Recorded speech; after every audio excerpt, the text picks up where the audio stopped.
$200 setup in my basement replicates a $65,000 robotic exercise lab, and it fixes the flaws in your lifts that a lot of people don't know about. If you're gonna work out, it feels like you have two options. Hold a static position like a plank or a wall sit, or lift and lower a heavy object. I'm here to tell you there's a third way that combines the advantages of both. You get workouts that more directly stimulate the muscle, leading to less unproductive fatigue and a lower risk of injury. So you can deliver an efficient stimulus, recover quickly, and hammer the muscle again. This is the formula to reach your potential as fast as possible. But to do this third way, and optimize for adaptation, you'd usually need thousands of dollars in lab equipment. Before I explain my setup, you need to understand where your current lifts are wasting your time and effort.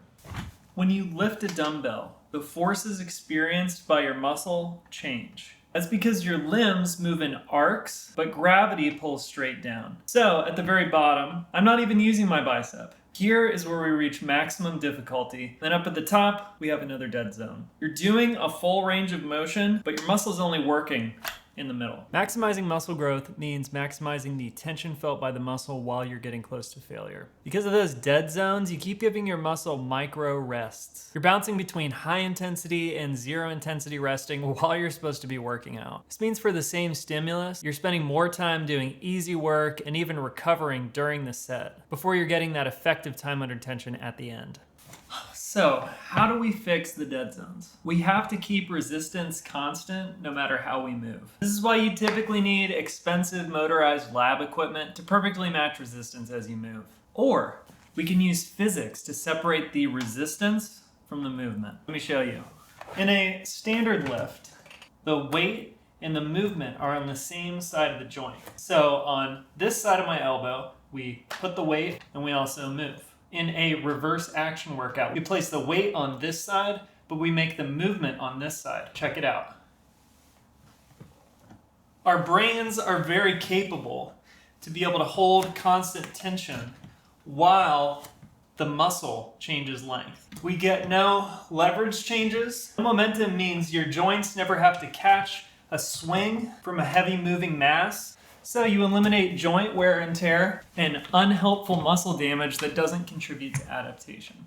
But there's something we haven't talked about. Lowering a weight produces the highest signal for muscle growth, but is much easier than raising it at the same speed. Muscles are actually 40% stronger while lowering. We're wasting growth if weights are either too light or too fast on the way down. In your lifts, you have to lower it slowly to maintain tension. If you just let it drop, it's not only dangerous, but it also means letting off tension. Slow lowering causes extra inflammation and damage to your muscles that doesn't directly help with growth. We need a way to lower the weight quickly without losing tension and send a huge signal without actually dropping intensity. Because the reverse action setup has zero dead zones, we can stop the fluctuations in intensity from resting to working. And we can purposefully incorporate some leverage changes at the end range of motion to match the muscle's strength curve. Long story short, our goal is to not get an up and down wavy line of intensity, but rather to get a flat line. That's the most efficient way to maximize our stimulus for a given time and effort. Volume doesn't have to be a crutch for inefficiency anymore. The coolest part is when you understand how this also solves our problem